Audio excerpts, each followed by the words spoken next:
हे पाठीमाग आहे ना, हे आपलं बटाट्याचं बियाणं आहे आणि आज आपल्याला बटाटे लावायचे आहेत.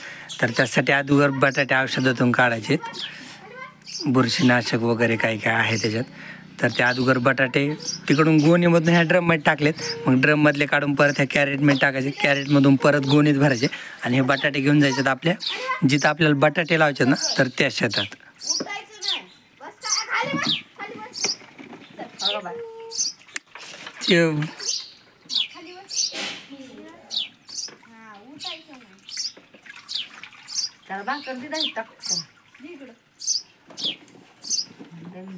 तर बटाट्याचं बियाणं घेऊन आलोय आपल्या बटाटे लावायच्या शेतात.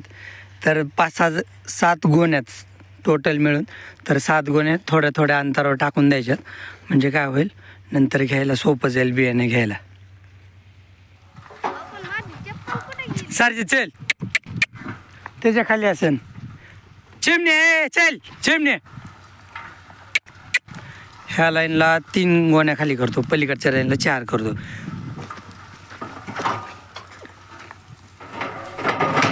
बटाट्याचं बियाणे टाकून आता चाललोय खत आणायला. आज तर नुसती बैलगाडी खेळायची. अगोदर आलो आवतन ते इथं ठेवलं, आता बटाटे ठेवलेत, परत खत आणायला जायचंय. आजचा सगळा दिवस बटाटे लावण्यातच जातोय. आजचा नाही, इथून पुढे 3 दिवस जातात आपले बटाटे लावायला, आज उद्या परवा. आता ह्यांना सोडायचा टाइम झालाय, सगळ्याला सोडले, फक्त गंगा राहिली. ऐक ना गंगा, हो थांबाई. आता ह्यांना सोडले चरायला, वरचे जनावर पण येतील.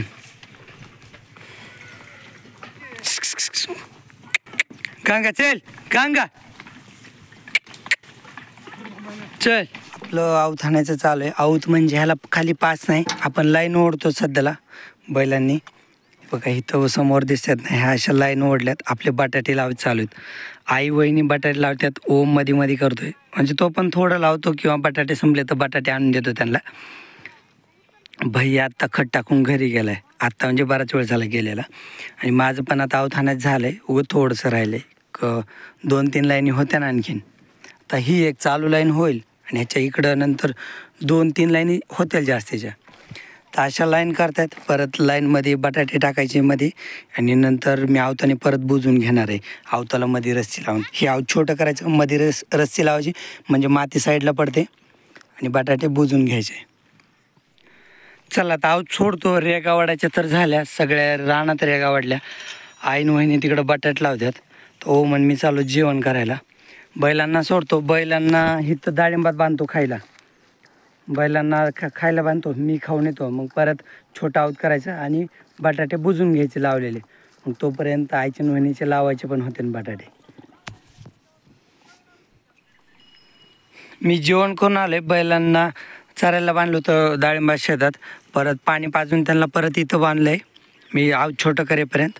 तोपर्यंत खातील इथं. बटाटे तर झालेत लावून. हे बघा असलं, ह्या वेळेचं बियाणे लय छोटालं होतं.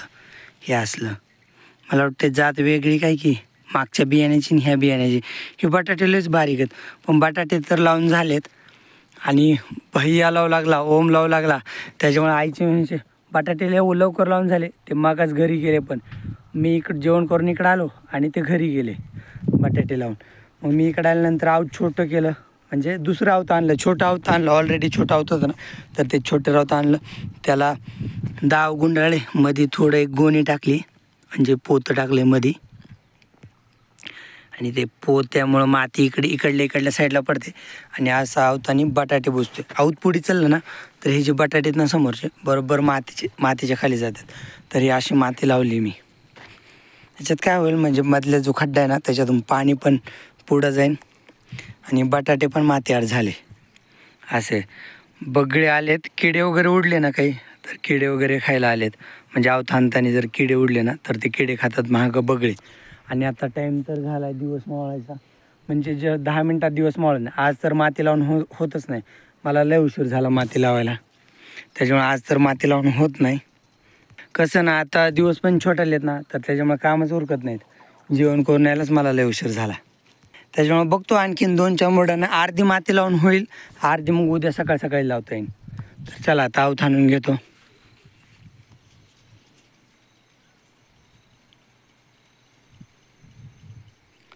दिवस तर माळून गेला. अर्ध झालं आहे माझं माती लावायचं. माती काय होते जरा जास्त कुठं कुठं शेत लय मऊ आहे, कुठं दगड जास्त आहेत ना शेतात, तर त्याच्यामुळे कुठं कुठं निभार आहे, त्याच्यामुळे जास्त माती लावते. पप्पा तर बघितलं म्हणते की जास्त सारी माती लागली. आई म्हणली होती, आईने सुरुवातीला बघितलं तर आई म्हणली होती ठीक लागते, पण पप्पा म्हणते की जास्त माती लागली. कारण की बटाटे उगून पण वर यायला पाहिजेत ना, आणि माती लय लागली. एक वीतभर माती लागली वर, इतकी माती नसायला पाहिजे. पण काय करणार, हलकं धरलं ना मग जिथं निभार आहे तिथं मातीच लागत नाही, आणि दाब दिला की जिथं मऊ आहे तिथं भरपूर माती लागते. पण इकडं दोन सारे मी आता कसं फक्त हात लावूनच उभा राहत नाही होतो, फक्त हात लावून घेतोय ना तर लागते म्हणजे व्यवस्थित. आणि इकडं उभा राहून माती लावली ना कुठलं ह्या सरीला, तर इथं लय माती लागली. ह्या दोन साऱ्यांना लय माती लागली, ह्या 2-3 वरांब्याला. बाकी इकडं आधी फक्त रस्सी लावली होती तर मातीच लागत नव्हती, जास्त काय माती लागली नाही. मग मध्ये मी पोताडं घेतलं, एक गोणी घेतली रस्सीच्या मध्ये, तर मग गोणी रस्सीच्या मध्ये लावल्यापासून अशी जास्त आली माती लागली. पण ही तर माती कमी करावं लागेल बाबा, काय माहीत, पप्पा तर म्हणतील की जास्तच झाली म्हणून.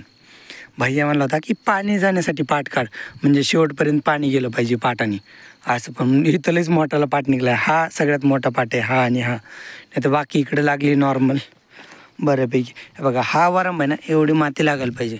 पण शेत कुठं मऊ कुठं नाही भारी, दगडाचं आहे ना, दगड जास्त आहे, त्याच्यामुळं जशी लागेल तशी करून घेऊ ॲडजस्ट. आता हे अर्ध तर झालं माती लावून, अर्ध ठेवतो कारण की दिवस माळून गेला आहे. मग घरी जायला बी लय उशीर होईल. घरी तर काही कामं नाहीत, सगळं आईने भाईने बघितलं असं ना आता जनावरचं.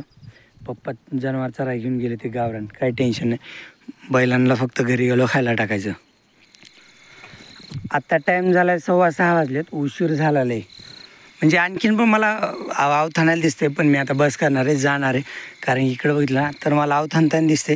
पण झालं, मी बांधाच्या कडीपर्यंत आलो आहे आवथाणत. हे बघा समोर लिंबाचं झाड आहे ना, इथपर्यंत आलो आहे. फक्त एकच मोडाण राहिले, म्हणजे ते अर्धे तास आहेत ना 2 बांधापर्यंत, तर ते राहिलेत. एक 5 मिनटं केले ना तर ते होतील. पण आता मी करणार नाही, कारण की घरी जायचे, बैलांना पण आणखीन खायचे. आणि एवढं राहिले ना तर उद्याच्याला करेल, कारण की मला आता तेवढं आवथाणलं ना त्याला एक 5-10 मिनटं लागतील. परत बैलगाडीत पॅक करायचं, बैलगाडी घरी घेऊन जायची, तर मग तेवढं करायला मला 7 वाजतील. म्हणजे बैलगाडी झुपायची, आऊत सोडायचं, परत आऊत बैलगाडीत भरायचं. तर त्याच्यामुळे, आणि आपलं घर पण जवळ आहे ना, तर त्याच्यामुळं मी काय करणार आहे, तर बैलगाडी इथंच ठेवणार आहे, आऊत पण इथंच ठेवणार आहे. आता बैल सोडणार आहे आणि बैलांना जाता जाता इथं डाळिंबात चरायला बांधणार, आणि मग घरी जाणार. मग परत थोड्या वेळाने पप्पा येतील आणि बैल घेऊन येतील घरी, किंवा नाहीतर मी येईल आणि बैल घरी घेऊन जाईल. कारण बैलांना डाळिंबातच खायला बांधतो जाताना. कारण वेळ नाही झाला आहे, जर केलं तर 5 मिनटात होईल. पण आपलं घरचंच काम आहे ना, तर त्याच्यामुळे उद्या करणार आहे, कारण की जास्त अंधार व्हायला नको. बघा हळूहळू अंधार जास्त व्हायला लागला, तर त्याच्यामुळे बैल आता मी सोडणार आहे, डाळिंबात चारायला बांधतो. आणि मी जातो घरी, फ्रेश वगैरे होतं, जेवण वगैरे करायचं. मग जेवण वगैरे केल्यावर निवांत बैल न्यायला यायचं. मग जाताना बैल पाणी पाजायचे हौदावर आणि बांधायचे. मग झाले कामं सगळे. धारा वगैरे तर भैया आणि पप्पा काढूनच घेतील, आणि धारा पण थोड्याच 2-3 गायच्या. बैलांना उशीर झाला, पण त्यांना सवय, घर जवळ आहे ना, त्याच्यामुळे ते गडबड करत नाहीत. नाही तर काटूनात जर एवढा उशीर झाला ना तर बैल दम काढत नाहीत, असे शांत थांबतच नाहीत, डायरेक्ट म्हणजे आवत वळतात आणि रस्त्याकडे निघतात. तर पण इथं त्यांना माहिती नाही, इथलं जवळ आहे, इथं होतो उशीर, त्याच्यामुळे ते इथं दम काढतात. नाही तर तळ्याकडच्या शेतात काटूनात असे बैल उशिरापर्यंत एवढा दम नाहीत काढत. अंधार पडला की त्यांना पण घरी जायची गडबड होती. मग आता आऊत सोडून घेतो मी. माती हिकडच्या बाजूला लागली चांगली, अदुगर जास्त लागली माती. चल रे चिमण्या.